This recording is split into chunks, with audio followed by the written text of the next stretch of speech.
Captain Jake Morrison stood on the bridge of the horizon's edge, watching the blue-green planet of Zenthar grow larger on the main screen. His hands rested calmly behind his back, but inside his head, he was counting the weapon systems he could see from space.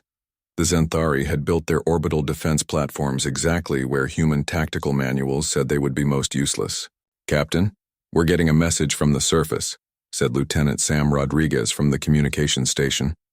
His voice was steady, well-trained after years of diplomatic missions. "They want to give us the full military demonstration tomorrow." Jake nodded slowly, keeping his face neutral. The Zenthari were proud of their new plasma cannons, the ones they claimed could level entire city blocks. What they didn't know was that Jake's 8-year-old nephew had a toy blaster back on Earth that packed twice the punch.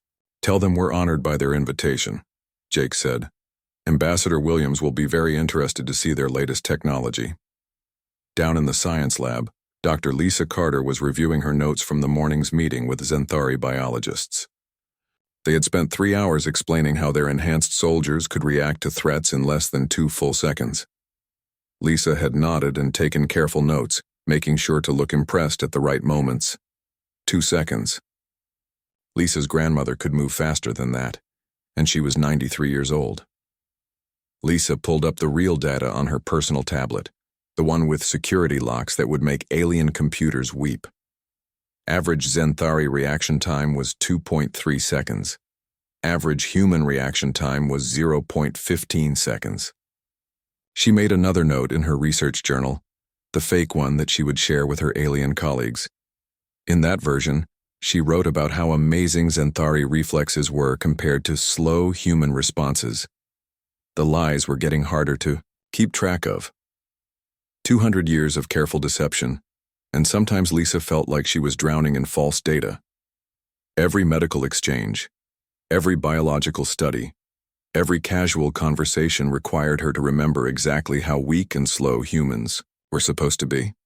Her communicator buzzed, a message from her research partner on Altair. Their scientists had made a breakthrough in genetic medicine that would extend their lifespans by 15%. They were so excited to share the news with their advanced human colleagues. Lisa smiled sadly and typed back a congratulatory message. She didn't mention that human medicine had solved aging completely about 60 years ago. That information was classified at the highest levels, along with most of the real human achievements of the past 2 centuries. Across the ship, Ambassador Kate Williams was preparing for tomorrow's council meeting. The Zenthari wanted to discuss trade agreements, specifically how Earth could provide more of their primitive but useful technologies. Kate spread the fake technical manuals across her desk, each one carefully written to make human achievements look barely adequate. The real human technology manuals were stored in a vault on Earth that could survive the heat death of the universe. Those manuals contained instructions for building machines that could reshape matter at the atomic level, engines that could move faster than light without using any of the methods alien scientists thought were possible, and weapons that could crack planets in half. Instead, Kate would offer them improved farming tools and basic medical supplies. The Zenthari would feel generous helping their backward human friends, and Earth would maintain its careful image as the galaxy's favorite charity case. Kate's secure communicator chimed with a message from Admiral Ben Clark back in Earth's solar system. The weekly fleet report, hidden inside what looked like a grocery list from his wife. Between requests for milk and bread, Kate read the real information. Fleet strength was now at optimal levels. All 200 ships were ready for immediate deployment. 200 ships that the galaxy thought were barely capable of defending Earth's solar system. In reality, any one of those ships could defeat the entire Zenthari military without breaking a sweat. The smallest fighter in Earth's fleet carried enough firepower to sterilize the surface of a moon. Kate closed the message and returned to her trade proposals. Tomorrow she would sit across from Zenthari military leaders and pretend to be impressed by weapons that her people had surpassed before most alien civilizations had learned to make fire. The next morning, Captain Morrison stood with Ambassador Williams and Dr. Carter on a reviewing platform overlooking the Zenthari weapons testing ground. Thousands of alien soldiers filled the stands around them. all excited to show off their military might to their human guests. General Korvac, the Zenthari military commander, gestured proudly toward the center of the field. "Behold our newest achievement," he said through the translation device. "The Mark 7 plasma cannon. It can destroy a building from over 1 kilometer away." The massive weapon rose from an underground bunker, its barrel gleaming in the alien sun. Technicians scurried around it, making final adjustments. The target, a concrete structure the size of a small house, sat waiting in the distance. Jake watched the preparations and calculated automatically. Charge time, 47 seconds. Targeting system, primitive optical tracking. Power output, roughly equivalent to a human police stunner set to medium. "Impressive engineering," Jake said aloud, his voice carrying just the right amount of wonder. "Earth's Weapons Research Division will be very interested in your methods." Dr. Carter nodded agreement, though she was thinking about the weapon her brother had built in his garage last summer. It was smaller than a briefcase and could punch holes through asteroids. The plasma cannon fired with a brilliant flash of green light. The concrete target disappeared in a cloud of dust and smoke. The Zenthari crowd cheered, and their general beamed with pride. "Devastating power," Ambassador Williams said, applauding politely. "Your scientists should be very proud." What she didn't say was that human construction workers used more powerful tools to clear debris from job sites. The devastating plasma cannon wouldn't even scratch the paint on a human shuttle's hull. As they walked back to their ship after the demonstration, none of the humans spoke about what they had really seen. They had learned long ago that some truths were too dangerous to share, even among themselves. Jake settled into his captain's chair and set course for their next diplomatic mission. Behind them, the Zenthari celebrated their technological triumph, never knowing that they had just demonstrated weapons to beings who could reshape reality itself. The masquerade continued, as it had for 2 centuries. Humanity remained the galaxy's beloved underdogs, the species everyone wanted to help and protect. And in the deepest vaults of Earth, the real weapons slept quietly, waiting for the day when pretending to be weak would no longer be enough. Lieutenant Sam Rodriguez sat in the mess hall of the Horizon's Edge, sharing dinner with his new Altarian friends. Crix and Vela had been traders for most of their lives, traveling between star systems with their small cargo ship. They talked about their families back home, their children who were learning to read, their hopes for the future. Sam nodded and smiled, but inside his chest, something cold was growing. These gentle beings moved like they were underwater. When Crix reached for his drink, Sam could count every tiny movement. The alien's hand traveled so slowly that Sam could have grabbed the cup, finished the drink, and put it back before Crix's. Fingers even touched the handle. "Your species fascinates us," Vela said, her large eyes blinking slowly. "Humans seem so fragile, yet you've survived so well in the galaxy. We admire your courage." Sam's throat felt tight. If he wanted to, he could kill both of these creatures before they even knew he had moved. Not with weapons or tools, but with his bare hands. One quick motion would be enough. They were that slow, that weak, that helpless. "We've learned to be careful," Sam managed to say. The words tasted like ash in his mouth. That night, Sam lay in his bunk staring at the ceiling. His hands were shaking, not from fear or cold, but from the weight of what he knew. Every alien he had ever met, every creature he had shared meals with and called friend, was as fragile as a soap bubble compared to any human child. Down in the medical bay, Dr. Chris Parker was running his monthly weapon inspection. Earth's diplomatic ships carried what the galaxy considered basic defensive weapons. Parker looked at the small pistol in his hands, officially rated as low-power emergency protection. The targeting computer showed him the test results. Muzzle, velocity, 3,000 meters per second. The projectile would punch through Zenthari armor like it was made of paper. It would go through Altarian battle shields like they weren't even there. Most alien species used personal armor that this basic weapon would shatter into dust. Parker set the pistol back in its case and picked up the next item. A human stun weapon, designed for crowd control. The energy output reading made him sick. One shot from this non-lethal device would kill most aliens instantly. Their nervous systems couldn't handle even a fraction of the power it produced. He opened his personal tablet and looked at the real specifications. These weren't even military weapons. They were the weakest guns that human factories could build and still call them weapons. Real human military equipment was locked away in storage areas that Parker wasn't allowed to enter. The inspection report would say everything was normal. Earth's weapons were adequate for basic defense against space pirates. Parker would sign the document and send it to the Galactic Council, one more lie in an ocean of deception. In her private office, General Amy Foster was reading reports that made her stomach turn. Human soldiers on joint training missions were struggling to look weak enough. Last month, a Marine had accidentally lifted a Krillian transport vehicle while helping with repairs. The aliens thought it was some kind of mechanical assist device. 3 weeks ago, a human pilot had saved an alien convoy from asteroid damage by flying maneuvers that should have been impossible. The official report said he got lucky. The real truth was that the pilot had been half asleep and flying on pure instinct. Foster's computer showed her the psychological evaluation reports. 60% of humans in diplomatic or military contact with aliens were showing signs of stress. They called it revelation anxiety. The constant fear that they might accidentally reveal humanity's true nature was driving people to break down. Support groups were meeting in secret across Earth. Diplomats, soldiers, scientists, and traders who couldn't sleep at night because they knew the truth.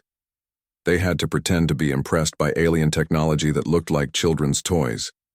They had to act grateful when alien species offered to protect weak little humanity from the dangers of space.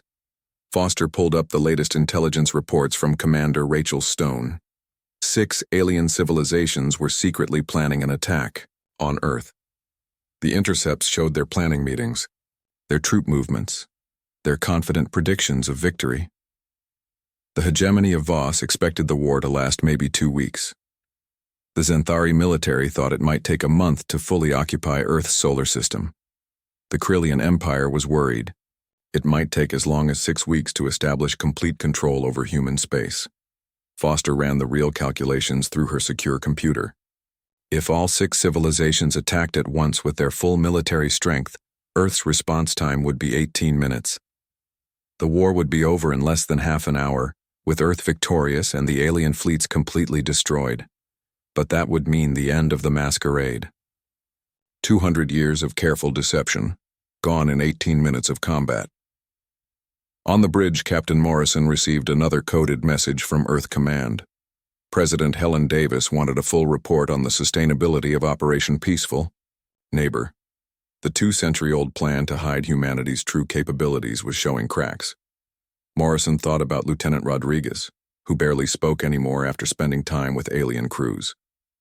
He thought about Dr. Parker, who had requested transfer to a research station where he wouldn't have to handle weapons. He thought about all the humans across the galaxy who were slowly breaking under the weight of pretending to be something they weren't. The message from Earth was clear but not direct. How much longer could humanity maintain the lie? How many more people would crack under the pressure? And what would happen when the inevitable slip-up finally occurred? Morrison looked out at the stars and wondered if their alien friends would forgive them when they learned the truth. Would the Altarians still invite humans to dinner when they discovered that any human could destroy their entire military without trying? Would the Xanthari still want to trade with a species that could have conquered their homeworld on any random Tuesday for the past 2 centuries? Somewhere in the depths of space, alien civilizations were making plans to attack Earth. They saw humanity as weak, backward, and easy to defeat. They had no idea they were planning to assault the most dangerous predators the galaxy had ever produced. Morrison closed the message and returned to his duties. The masquerade would continue for now, but he could feel the cracks spreading. Soon, very soon, the galaxy would learn what humanity had been hiding all along. Captain Tony Brooks adjusted his helmet and checked his flight controls one last time. The joint military exercise with the Krillian Empire was supposed to be routine. 12 human shuttles flying in formation with 40 Krillian fighters, showing cooperation between their species. All pilots maintain formation speed, came the voice of Krillian Commander Zeth through the radio. Remember, our human friends cannot match our advanced maneuvering capabilities. Tony bit back a laugh. The Krillian fighters were moving so slowly that he had to constantly adjust his engines to avoid overtaking them. It was like flying in a parade of floating rocks. The exercise was being broadcast live across the galaxy. Millions of beings were watching the demonstration of Krillian military superiority alongside their human allies. Tony could see the camera drones recording everything from multiple angles. "Debris field ahead," announced Zeth. "All craft prepare for evasive maneuvers. This will test our pilot skills." Tony looked at his scanner and saw the obstacle course they had prepared. Chunks of metal and rock spread across several kilometers of space, positioned to create a challenging path for the formation. The Krillians had spent weeks planning safe routes through the debris. "Human shuttles, please follow our lead carefully," Zeth said. "This is very dangerous for pilots with limited training." The Krillian fighters began their careful dance around the obstacles, turning and diving with movements that seemed deliberate and practiced. Tony watched them navigate around pieces of debris that were the size of small buildings, taking long, sweeping turns to avoid collisions. Everything was going exactly as planned until Tony's proximity alarm screamed. A massive piece of wreckage, hidden behind a larger asteroid, had broken loose and was tumbling directly toward the formation. The metal chunk was spinning fast, with sharp edges that would slice through any ship it hit. It was moving straight for the cluster of Krillian fighters.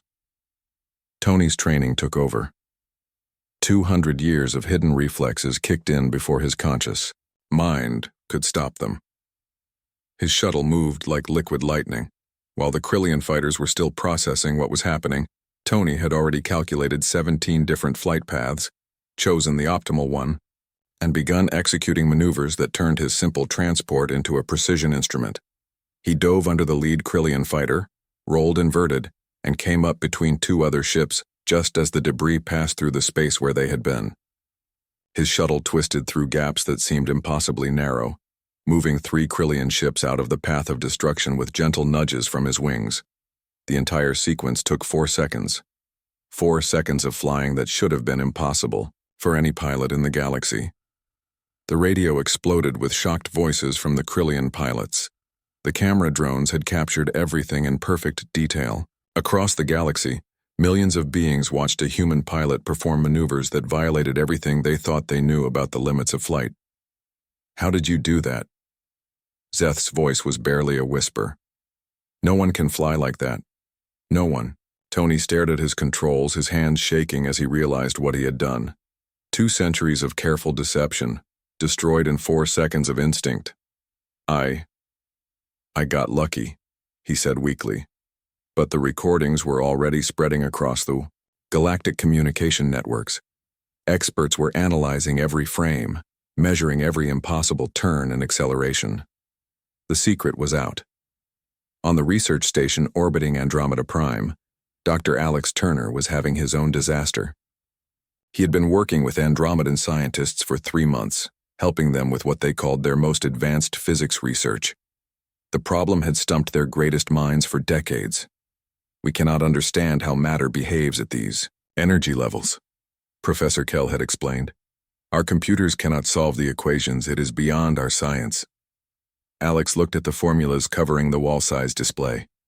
Basic quantum mechanics, the kind of math that human high school students learned in their first year. He had been pretending to struggle with it for weeks, making slow progress so the Andromedans would feel like they were teaching him something. But today, Professor Kell looked desperate. "We need a breakthrough, Dr. Turner. Our sun is dying faster than we calculated. Without this research, we cannot build the machines to save our homeworld." Alex stared at the alien scientist. Kell's people were going to die because they couldn't solve mathematics that Alex had learned when he was 15 years old. "Let me take a look," Alex said quietly. He walked to the display and began writing. The correct equations flowed from his mind onto the screen like water. He solved problems that had puzzled Andromedan science for centuries, casually working through calculations that advanced their civilization by thousands of years. "Here's your power source design," Alex said, adding the final numbers. "And here's how to build the containment system. This should give you enough energy to restart your sun." The Andromedans stared at the wall of completed equations. Professor E. Kel's legs gave out and he sat down hard on the floor. How? Kel whispered. How did you solve in 1 hour what our species could not solve in 300 years? Alex felt sick. I was never very good at math in school, he said, the words sounding hollow even to himself. But it was too late. The Andromedans were already sending the breakthrough to their homeworld, along with recordings of the human who had accomplished the impossible. On the ground mission to Vega 7, Major Susan Bell was watching alien soldiers struggle against space pirates. The Vegan military had asked for human observers to witness their tactical superiority in combat operations. See how our enhanced warriors move, Colonel Rath had bragged. Faster than any normal being can react. The Vegan soldiers were fighting pirates who had taken hostages in an abandoned mining facility. Susan watched through her binoculars as the enhanced warriors slowly advanced through the corridors. Their movements looked like they were walking through thick mud. The pirates were even slower. When they fired their weapons, Susan could track the energy blasts with her naked eyes. The whole battle looked like it was happening underwater. Incredible. Speed and precision, Susan said into her radio, playing her part in the charade. But then she saw something that made her blood freeze. One of the pirates had grabbed a Vegan civilian, a child who couldn't have been more than 8 years old. The pirate was dragging the little one toward an exit, and the Vegan soldiers were moving too slowly to intercept. The child was going to die, and Susan was supposed to stand there and watch it happen because getting involved would reveal too much about human capabilities. Susan's control snapped. She moved without thinking, covering the distance to the facility in seconds. The pirates barely had time to turn toward her before she was among them. She disarmed the first 6 with movements too fast for their eyes to follow. The next 20 tried to shoot her, but their weapons moved like toys in the hands of sleepy children. In less than 10 seconds, 47 pirates were unconscious on the ground. The hostages were safe. The Vegan soldiers were staring at her in complete shock. How? Colonel Rath asked, his voice breaking. How did you move like that? Susan looked at the saved child, then at the recording devices that had captured everything, then at the alien soldiers who would never look at humanity the same way again. The secret was out. All of it. There was no going back. The galactic communication networks burned with panic. Within 6 hours of the recordings spreading across space, 3 different alien civilizations launched immediate attacks on Earth. The hegemony of Voss sent their entire battle fleet. The Xanthari Empire mobilized every warship they had. The Krillian military activated their doomsday weapons. Fleet Admiral Carol Hayes sat in the command center deep beneath Earth's surface, watching the incoming threat displays. Hundreds of alien ships were racing toward Earth from different directions. Their commanders were screaming orders over open channels, demanding humanity's immediate surrender. They think this is their only chance, Admiral Hayes said to her staff. Attack before we can prepare our defenses. What the aliens didn't know was that Earth's defenses had been ready for 2 centuries. Every human ship in the galaxy had received the same coded message 3 hours ago.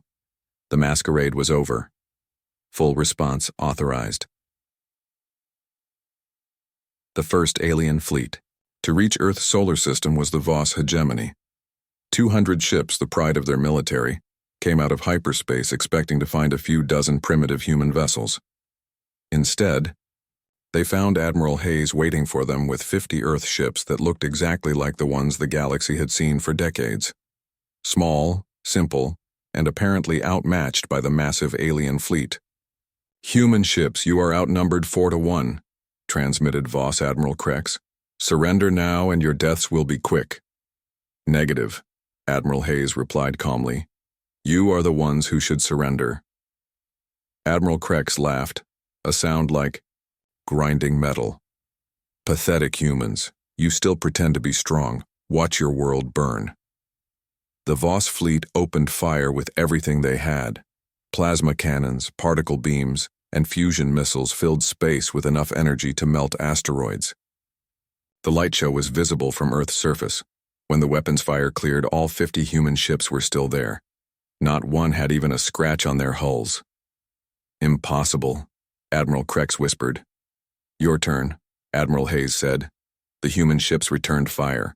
What looked like simple energy beams from basic weapons tore through the Voss fleet like paper. Shields that could stop small moons collapsed instantly. Armor that had never been penetrated crumpled like tin foil. In 90 seconds, the entire Voss fleet was disabled. Not destroyed, Admiral Hayes was very careful about that. Every alien ship was intact but powerless, floating helplessly in space. We will send rescue ships to collect your crews, Admiral Hayes transmitted. Earth does not want to kill anyone today. Similar scenes played out across the galaxy. Human ships that had pretended to be weak for centuries revealed their true power. Alien fleets that came to conquer Earth were defeated so easily that it seemed like magic. On the surface of Earth, President Helen Davis called an emergency session of the Galactic Council. For the first time in 200 years, she was going to tell the complete truth. Ambassador Peter Wells stood before the surviving alien leaders in the Great Council chamber. Most species had sent representatives, though some were too afraid to leave their homeworlds. The chamber was filled with creatures who had thought they knew humanity, and now realized they knew nothing at all. We owe you an explanation, Ambassador, Wells began. For 2 centuries, humanity has been living a lie. The Andromedan representative, Professor Kell, raised one of his thin arms. Is it true? Did Dr. Turner really solve our greatest scientific challenges in one afternoon? Yes, Wells said simply. And what Dr. Turner accomplished was not unusual for a human. He was being modest when he said he wasn't good at mathematics. By human standards, he was average. Gasps echoed through the chamber. The Andromedan equations had been the most complex problem their civilization had ever attempted. The flight maneuvers we saw, said the Krillian delegate. Captain Brooks moved his ship in ways that should kill any pilot. Human reflexes are much faster than yours, Wells explained. What looked impossible to you was a routine emergency response for us. Our children could fly those same patterns. More gasps. The Krillians considered themselves the best pilots in the galaxy. Major Bell defeated 47 armed opponents in seconds, said the Vegan representative. How? Human combat capabilities are extensive, Wells admitted. Major Bell was being gentle. She could have ended that fight in less than 2 seconds if she had chosen to. The silence in the chamber was complete. Alien delegates stared at Wells with expressions ranging from terror to worship. Why? Asked the Altarian delegate. Why did you hide this from us? Wells took a deep breath. Because we wanted to be your friends. When humanity first met other species, we realized immediately that we were different. Much different. We were afraid that if you knew the truth, you would either fear us or worship us. We wanted neither. So you pretended to be weak, said Professor Kell. We pretended to be normal, Wells corrected. We wanted to be part of the galactic community as equals, not as overlords or gods. The questions came rapidly after that. How many humans were there, really? What were their real technologies capable of? How long had they been hiding their true nature? Wells answered as honestly as he could. Earth's population was much larger than anyone had suspected. Human technology was thousands of years beyond what they had shared. They had been capable of conquering the entire galaxy at any point in the past 2 centuries. But you didn't, said the Zenthari delegate quietly. Why didn't you conquer us? Because conquest was never the goal, Wells said. We genuinely wanted friendship. We still do. Dr. Maria Santos stepped forward to address the medical questions. The life extension treatments that could add 15% to alien lifespans? Humans had cured aging completely decades ago. The advanced surgical techniques that seemed so impressive? Basic procedures that human medical students learned in their first year. We can share our real knowledge now, Dr. Santos said. If you want it, we can help cure diseases that have plagued your worlds for millennia. We can extend your lives, improve your technologies, help your civilizations grow. In exchange for what? Asked the Voss delegate suspiciously. Nothing, Dr. Santos said. We never wanted anything from you except friendship. General Kevin Murphy took charge of the aftermath. Some alien species immediately began worshipping humans as gods, building temples and offering prayers. Others retreated to their homeworlds in terror, convinced that humanity would eventually enslave or destroy them. Most, however, simply tried to understand. They asked questions, requested demonstrations, and slowly began to accept the new reality. The hardest part was rebuilding trust. Many aliens felt betrayed by the centuries of deception. How could they be friends with beings who had lied to them for so long? But others understood. The Altarian traders who had befriended Lieutenant Rodriguez were among the first to forgive. "You could have taken everything from us," they said. "Instead, you shared meals and stories. That means something." Years later, human and alien children played together in schools across the galaxy. Human parents taught their children to be gentle with their alien friends, just as they always had. The difference now was that everyone understood why. The galaxy had learned that true strength sometimes meant holding back, and humanity had learned that friendship built on truth, even difficult truth, was stronger than any deception.